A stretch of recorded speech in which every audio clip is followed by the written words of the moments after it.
Welcome to the pool of science students. आज का जो हमारा टॉपिक है वो है reproduction of Chlamydomonas. Previous video में आपको क्लेमाइडोमोनास की अक्रेंस और जनरल स्ट्रक्चर के बारे में बताया गया था। तो इस लेक्चर में, इस वीडियो में आज हम उसकी रिप्रोडक्शन को डिटेल के साथ स्टडी करेंगे। तो क्लेमाइडोमोनास में एसेक्सुअल रिप्रोडक्शन भी होती है और सेक्सुअल रिप्रोडक्शन भी होती है।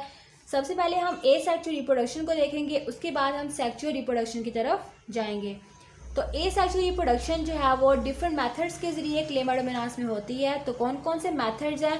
जूस्पोर फॉर्मेशन के जरिए एसेक्सुअल रिप्रोडक्शन क्लेमाइडोमोनास में होती है। दूसरा एप्लानोस्पोर फॉर्मेशन के जरिए जो है वो एसेक्सुअल रिप्रोडक्शन क्लेमाइडोमोनास में होती है। और तीसरा पाल्मेला स्टेज के जरिए जो है वो एसेक्सुअल रिप्रोडक्शन क्लेमाइडोमोनास में होती है।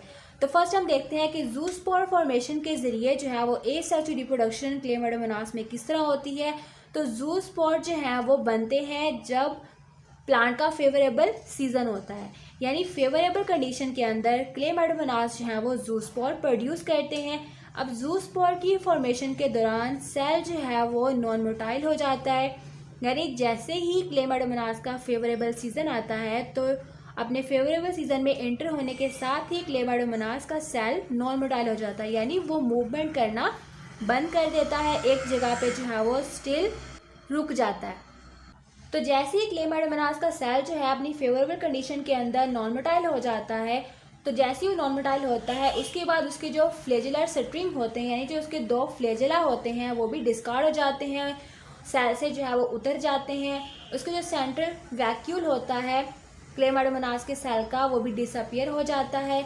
प्रोटोप्लास्ट जो है वो 2 में डिवाइड हो जाता है। प्रोटोप्लास्ट जो है वो किसे कहते हैं? तो सेल का जो न्यूक्लियस और साइटोप्लाज्म होता है उसको कलेक्टिवली हम क्या कहते हैं? प्रोटोप्लास्ट कहते हैं। तो जैसे ही क्लेमाइडोमोनास का सेल जो है वो नॉन मोटाइल होता है, उसके फ्लेजेला उतर जाते हैं, उसके अंदर जो कॉन्ट्रैक्टाइल वैक्यूल होता है वो भी ख़त्म हो जाता है, और फिर उसका जो साइटोप्लाज्म और न्यूक्लियस होता है वो डिवाइड करता है और 2 पार्ट बना देता है। अब हर पार्ट जो होता है प्रोटोप्लास्ट का, उसमें फर्दर जो है वो डिवीजन होती हैं बहुत सारी, और बहुत सारे जो है वो पार्ट्स बन जाते हैं। ये आपको डायग्राम से पता चल जाएगा कि किस तरह जो है वो उसके अंदर बहुत सारे पार्ट्स डिवेल्प होते हैं। अब हर जो पार्ट होता है, यानी हर सेल जो होता है वो फर्दर क्या प्रोड्यूस करता है? 2 या 16 पीसेस जो है वो डिवेल्प करता है। किसके? जैसे प्रोटोप्लास्ट 2 में डिवाइड हुआ था, तो हर एक पार्ट जो है वो फर्दर डिवाइड करके 2 से 16 पीस जो है वो डिवेल्प करता है। अब हर पीस जो है वो अपने इर्द गिर्द एक वॉल सिक्रेट कर लेता है, और इस तरह जो है फिर हर सेल क्या बना लेता है? 2 फ्लेजुला अपने ऊपर डिवेल्प कर लेता है। फिर उसके बाद उसके अंदर जो है कॉन्ट्रैक्टाइल वैक्यूल डिवेल्प हो जाता है, पिगमेंट स्पॉट यानी आई स्पॉट जो है वो डिवेल्प हो जाता है, और इस तरह उसके बाकी जो इंटरनल ऑर्गेनेलिज होते हैं वो भी डिवेल्प हो जाते हैं। और इससे हमारे पास 2 से 16 जूस्पोर या फिर स्वार्म स्पोर्स जो हैं वो डिवेल्प हो जाते हैं एक पेरेंट सेल से, यानी एक पेरेंट सेल के अंदर जो है वो 2 से 16 जूस्पोर डिवेल्प हो जाते हैं। अब जैसे ही जूस्पोर बन जाते हैं तो जूस्पोर जो है वो पेरेंट सेल वाल को ब्रेक करके जो है वो बाहर निकल जाते हैं, यानी पेरेंट सेल वाल जो है ब्रेक हो जाती है जूस्पोर फॉर्मेशन होने के बाद, और जूस्पोर जो है फिर रिलीज हो जाते हैं पेरेंट सेल से। अब हर जूस्पोर जो है वो फर्दर इंडिविजुअली डिवेल्प करता है न्यू क्लेमाइडोमोनास प्लांट। ये जो प्रोसेस है डिवीजन का, ये रिपीटेड होता है एवरी 24 आवर, यानी हर 24 घंटे के बाद ये प्रोसेस जो है वो हर सेल में फर्दर रिपीट होता है। और कब तक जो है ये प्रोसेस जारी रहता है? ये 1 हफ्ते तक जो है प्रोसेस जारी रहता है, यानी 7 दिन तक जो है वो हर 24 घंटे के बाद इनके अंदर डिवीजन्स होती हैं। और एक पेरेंट प्लांट से जो है वो कितने इंडिविजुअल्स बनते हैं? तो 20 लाख इंडिविजुअल्स जो है वो एक पेरेंट प्लांट से डिवेल्प होते हैं। तो यहाँ पे हम डायग्रामेटिकली देख लेते हैं तो जूस्पोर फॉर्मेशन जो है इनके अंदर किस तरह होती है। तो ये हमारे पास है क्लेमाइडोमोनास का सेल। तो क्लेमाइडोमोनास जब अपने फेवरेबल कंडीशन में आता है तो इसका सेल जो है वो नॉन मोटाइल हो जाता है। जैसे ही नॉन मोटाइल होता है तो इसके फ्लेजुला जो है वो डिस्कार्ड हो जाते हैं, उतर जाते हैं। तो देखिए यहाँ पे फ्लेजुला नहीं बने हुए। जैसे ही फ्लेजुला इसके उतर जाते हैं उसके बाद इसका जो न्यूक्लियस और साइटोप्लाज्म होता है जिसको हम प्रोटोप्लास्ट कहते हैं वो डिवाइड करता है। तो ये देखिए इनमें डिवीजन हो गई है। उसके बाद ये दो हमारे पास पेरेंट सेल बन जाते हैं। अब एक को हम फर्दर डिवाइड करेंगे, जिस तरह एक में डिवीजन होगी दूसरे में भी वैसी होगी, तो बहुत सारे इंडिविजुअल्स जो हैं वो इससे डेवलप होते हैं। तो हम एक को आगे लेके चलते हैं ताकि आपको इजीली समझ आ जाए। तो जो एक पेरेंट सेल है, इसमें जो न्यूक्लियस है, ये न्यूक्लियस जो है वो फर्दर डिवाइड करता है और 2 से 16 पीस जो है न्यूक्लियस के बन जाते हैं। तो ये सारे क्या है, न्यूक्लियस के पीस है और साइटोप्लाज्म अंदर ही यूटिलाइज हो गया है। ये देखें सारा फैला हुआ साइटोप्लाज्म, उसी के अंदर जो है न्यूक्लियस के पीसीस हैं। अब जो 2 से 16 न्यूक्लियस के पीस हैं, ये फिर क्या करते हैं, हर पीस जो है वो अपने ऊपर एक वाल सिक्रेट कर लेता है। तो ये देखिए इन्होंने अपने ऊपर वाल सिक्रेट कर ली। अब जैसे ही हर पीस ने अपने ऊपर वाल सिक्रेट की, तो हर पीस ने जो है वो 2-2 फ्लैजेला भी अपने ऊपर डिवेल्प कर लिए। तो उसके बाद जैसे ही इसके ऊपर 2 फ्लैजेला डिवेल्प हो जाते हैं, इसके अंदर जो है पिगमेंट स्पॉट और कॉन्ट्रैक्टाइल वैक्यूल भी डिवेल्प हो जाता है और इस तरह जो है बन जाते हैं जू स्पोर, यानी 2 से 16 जू स्पोर जो है वो पेरेंट सेल के अंदर डिवेल्प हो जाते हैं। उसके बाद ये जो पेरेंट वाल है ये रप्चर हो जाती है और जू स्पोर जो है वो रिलीज हो जाते हैं, जिसको हम स्वार्म स्पोर भी कहते हैं। जू स्पोर और स्वार्म स्पोर जो है ये सेम ही नेम है। अब हर जू स्पोर जो है वो फर्दर डिवेल्प करता है न्यू क्लेमाइडोमोनास प्लांट। तो जैसे ही न्यू प्लांट बन जाता है, इस प्लांट में आफ्टर 24 आवर, यानी हर 24 आवर के बाद दोबारा से ये प्रोसेस जू स्पोर फॉर्मेशन वाला रिपीट होता है और 1 हफ्ते तक ये प्रोसेस जो है वो ऐसे ही होता रहता है। और वीक के बाद जो है एक पेरेंट प्लांट से या एक पेरेंट सेल से जो है 20 लाख इंडिविजुअल्स डिवेल्प हो जाते हैं। तो ये तो था हमारे पास फर्स्ट प्रोसेस, जू स्पोर फॉर्मेशन के जरिए एसेक्सुअल रिप्रोडक्शन क्लेमाइडोमोनास में किस तरह होती है। उसके बाद है सेकंड प्रोसेस, यानी क्लेमाइडोमोनास में जो एसेक्सुअल रिप्रोडक्शन है वो एप्लानोस्पोर के जरिए होती है। अब एप्लानोस्पोर जो है वो किस तरह बनते हैं, एप्लानोस्पोर कंडीशन तब होती है जब क्लेमाइडोमोनास जो है वो ड्राउट कंडीशन में जाता है, यानी जब पानी जो है वो कम हो जाता है तो उस कंडीशन में जो है एप्लानोस्पोर डिवेल्प होते हैं। एप्लानोस्पोर जो है वो जू स्पोर से ही डिवेल्प होते हैं। तो जू स्पोर जो है वो कह लें कि पेरेंट सेल से निकलने की जगह वो एप्लानोस्पोर में डिवेल्प हो जाता है ड्राउट कंडीशन के अंदर। यानी इस तरह समझ लें कि यहाँ पे जो हमारे पास जू स्पोर बने हैं, अब नेक्स्ट जो है वो ड्राउट कंडीशन आ गई है क्लेमाइडोमोनास को।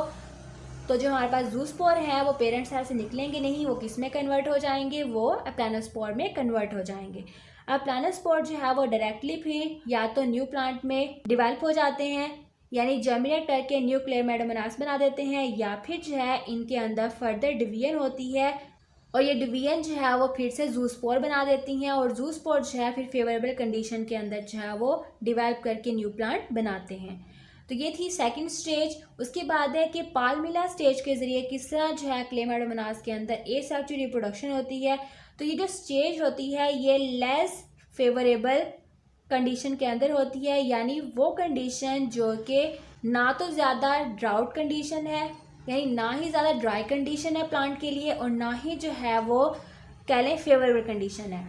मिडल जो स्टेज होती है, मिडल जो कंडीशन होती है, उस कंडीशन को हम पाल्मिला स्टेज कहते हैं। तो इस स्टेज में क्लेमाइडोमोनास जो है वो किस तरह ग्रो करते हैं, किस तरह एसेक्सुअल रिप्रोडक्शन करते हैं, उसको हम देख लेते हैं।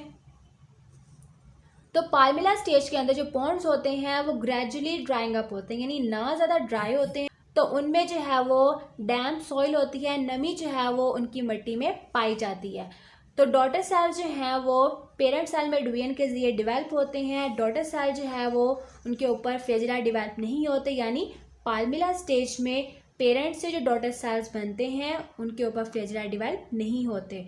डॉटर सेल्स फर्दर डिवाइड करते हैं, 4 सेल बनाते हैं। अब हर सेल जो है वो अपने ऊपर सेल वॉल बना लेता है और उसकी सेल वॉल जो है वो म्यूसिलेजिनस हो जाती है, यानी चिपकने वाली हो जाती है।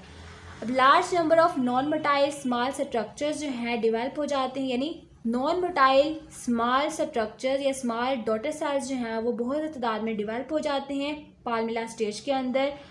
और उसके बाद जो है ये एक जेली लाइक सब्सटेंस के अंदर धंस जाते हैं, एम्बेडेड हो जाते हैं और फिर क्या बना देते हैं, एक कॉलोनी बना देते हैं। यानी जो क्लेमाइडोमोनास होता है वो पाल्मिला स्टेज के दौरान, लेस फेवरेबल स्टेज के दौरान वो कॉलोनी की फॉर्मेशन करते हैं और इस स्टेज को हम पाल्मिला स्टेज कहते हैं।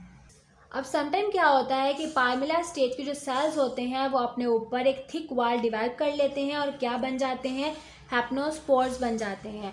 अब ये जो हैप्नोस्पोर्स होते हैं इनका कलर रेड होता है क्योंकि इनके अंदर रेड पिगमेंट पाया जाता है। उस रेड पिगमेंट को हम हेमाटोक्रोम कहते हैं। अब ये तो थी एसेक्सुअल रिप्रोडक्शन। तो नेक्स्ट हमारे पास है कि क्लेमाइडोमोनास के अंदर सेक्सुअल रिप्रोडक्शन जो है वो किस तरह होती है। तो क्लेमाइडोमोनास में सेक्सुअल रिप्रोडक्शन 3 तरीके के जरिए होती है। एक है हमारे पास आइसोगैमी, दूसरी है एनिसोगैमी और तीसरी है ooगैमी। तो इनका वन बाय वन देखते हैं कि आइसोगैमी में जो है वो क्लेमाइडोमोनास में क्या होता है। तो आइसोगैमी में जो है जो फ्यूसिंग गैमेट्स होते हैं, यानी वो गैमेट्स मेल और फीमेल जो आपस में फ्यूज होते हैं वो नेक्ड होते हैं, उनके ऊपर कोई वाल नहीं होती और साइज में वो जो है इक्वल होते हैं। अब नेक गैमेट्स जो हैं उनको हम जिम्नोगैमेट्स कहते हैं और वो गैमेट्स जो कि सेल वॉल के अंदर इनक्लोज होते हैं उनको हम कैलिप्टोगैमेट्स कहते हैं। अब आइसोगैमी जो है वो किन स्पीशीज़ के अंदर होती है, तो वो क्लेमाइडोमोनास रेनहार्डी के अंदर होती है और क्लेमाइडोमोनास लोंगिस्टिग्मा के अंदर जो है वो पाई जाती है। उसके बाद है एनिसोगैमी जो है वो क्लेमाइडोमोनास में किस तरह होती है। तो फ्यूसिंग गैमेट्स यानी वो गैमेट्स जो आपस में फ्यूजन करते हैं, आपस में फ्यूज होते हैं, तो उनका शेप जो है वो एक दूसरे के साथ मिलता जुलता होता है, सिमिलर होता है, जबकि इनका जो साइज होता है वो डिफरेंट होता है। अब फीमेल सेल जो है वो 4 लार्ज मैक्रोगैमेट्स जो है वो प्रोड्यूस करती है और मेल सेल जो है वो 8 स्मॉल माइक्रोगैमेट्स प्रोड्यूस करता है। अब एनिसोगैमी जो है वो किन स्पीशीज़ के अंदर होती है, तो वो होती है क्लेमाइडोमोनास मोनोसिया के अंदर और क्लेमाइडोमोनास ब्रोनी के अंदर। उसके बाद है ooगैमी जो है वो क्लेमाइडोमोनास में किस तरह होती है। तो ooगैमी में होता ये है कि जो फ्यूजिंग गैमेट्स होते हैं, यानी वो गैमेट्स जो आपस में फ्यूज होते हैं, जो फ्यूजन करते हैं, तो फ्यूजिंग गैमेट्स जो हैं वो साइज़ और शेप में डिफरेंट होते हैं, यानी उनका साइज़ भी एक दूसरे से डिफरेंट होता है, उनकी शेप भी एक दूसरे से डिफरेंट होती है। और ooगैमी जो है वो किन के अंदर पाई जाती है, किन स्पीशीज़ के अंदर पाई जाती है, ये पाई जाती है क्लेमाइडोमोनास कोसिफेरा के अंदर और क्लेमाइडोमोनास ooगोनियम के अंदर। ये तो होगी ooगैमी। उसके बाद जो है उन्होंने बताई हुई है कि सेक्सुअल रिप्रोडक्शन में असल में होता क्या है। फीमेल सेल फंक्शन करता है ooगोनियम के तौर पे और प्रोड्यूस करता है लार्ज मैक्रोगैमेट्स या फिर जिसे एग कहते हैं, जबकि जो मेल सेल होता है वो फंक्शन करता है एंथ्रोजोइड्स के तौर पे और डिवेल्प करता है 16 या फिर 8 या फिर 32 स्मॉल सफिरिकल बाइफ्लेजिलेट माइक्रोगैमेट्स, जिनको हम स्पर्म भी कहते हैं। हर स्पर्म के ऊपर 2 फ्लैजिला पाए जाते हैं और ये स्मॉलर साइज के होते हैं और सफिरिकल शेप के होते हैं, यानी बेजवी शेप के होते हैं, अंडे की शेप के होते हैं। अब एग जो है वो कम्प्लीटली नॉन मोटाइल नहीं होता क्लेमाइडोमोनास के अंदर, यानी उसके अंदर लाइट से मूवमेंट जो है वो एग के अंदर पाई जाती है। अब एग में जो मूवमेंट है वो किस वजह से पाई जाती है, क्योंकि एग जो है वो number of motile male gametes या स्पर्म से जो है वो सराउंड होता है, यानी एग के इर्द गिर्द जो है वो मेल गैमेट्स जो कि मोटाइल होते हैं, स्पर्म जो है वो मूव करते हैं, तो एग के इर्द गिर्द जो है बहुत सारे मेल गैमेट्स पाए जाते हैं, स्पर्म पाए जाते हैं, जिनकी मूवमेंट की वजह से एग के अंदर जो है वो स्लाइटली मूवमेंट पाई जाती है। तो इसीलिए हम कहते हैं कि क्लेमाइडोमोनास के अंदर जो एग होता है वो कम्प्लीटली नॉन मोटाइल नहीं होता। तो यहाँ जो है हमने बात कर ली है मेल और फीमेल सेल के बारे में जो कि क्लेमाइडोमोनास की सेक्सुअल रिप्रोडक्शन में इन्वॉल्व होते हैं। अब उसके बाद है कि इनके अंदर फर्टिलाइजेशन जो है वो किस तरह होती है। तो फ्लैजिला जो है फर्टिलाइजेशन के दौरान मेल और फीमेल सेल से सेपरेट हो जाते हैं, उतर जाते हैं और कुछ स्पीशीज़ के अंदर फ्लैजिला जो है वो सेल पर मौजूद भी रहते हैं। अब जैसे ही मेल और फीमेल सेल जो है वो आपस में फ्यूजन करते हैं तो जाइगोट जो है वो बन जाता है। अब जाइगोट जो है वो मोटाइल रहता है 15 दिनों तक। 15 दिन तक जो है वो मोटाइल रहता है, यानी मूवमेंट करता रहता है। उसके बाद जाइगोट जो है अपने ऊपर एक वाल सिक्रीट करता है और सेक्सुअल प्रोसेस जो है वो इसके अंदर केमिकली रेगुलेट होता है, यानी डिफरेंट केमिकल्स जो है जाइगोट सिक्रीट करता है। उसकी वजह से इसके अंदर जो सेक्सुअल रिप्रोडक्शन है वो नॉर्मली कंप्लीट हो जाता है। अब यहाँ पे होगी फर्टिलाइजेशन, जाइगोट बन गया, जाइगोट जो है 15 दिन तक मूव करेगा। उसके बाद जाइगोट की जो है वो जर्मिनेशन होगी, तो जाइगोट को हम जाइगोस्पोर भी कहते हैं। तो देखते हैं कि क्लेमाइडोमोनास का जो जाइगोट होता है उसके अंदर जर्मिनेशन किस तरह होती है। क्लेमाइडोमोनास का जो जाइगोट होता है वो रेस्टिंग फेज में होता है। तो रेस्टिंग फेज में जो है उसका कलर रेड हो जाता है। किसकी वजह से? क्योंकि रेस्टिंग फेज में जाइगोट के अंदर हिमेटोक्रोम पिगमेंट जो है वो डिवेल्प हो जाता है और ये 15 दिन तक जो है वो अपनी रेस्टिंग फेज गुजारता है। इसके अलावा रेस्टिंग फेज में जाइगोट का जो स्टार्च होता है वो फैट के अंदर कन्वर्ट हो जाता है। अब जर्मिनेशन से पहले जो जाइगोट का प्रोटोप्लास्ट होता है, न्यूक्लियस और साइटोप्लाज्म को कलेक्टिवली हम प्रोटोप्लास्ट कहते हैं। तो जर्मिनेशन होने से पहले जाइगोट का प्रोटोप्लास्ट जो है वो ग्रीन कलर में कन्वर्ट हो जाता है। उसके बाद इसका न्यूक्लियस जो है वो 2 दफ़ा डिवाइड करता है और 4 पार्ट जो है वो बन जाते हैं। अब हर पार्ट जो है वो अपने ऊपर 2 फ्लैजेला डिवेल्प कर लेता है और इस तरह ज़ूस्पोर जो है वो डिवेल्प हो जाते हैं।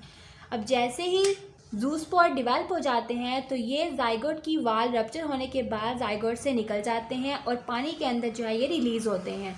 इस तरह जो है 4 ज़ूस्पोर बन जाते हैं और ज़ूस्पोर जो है फिर से क्या करते हैं, फेवरेबल कंडीशन के अंदर एसेक्सुअल रिप्रोडक्शन करते हैं और इनका फिर से प्रोसेस जो है वो फर्दर स्टार्ट हो जाता है।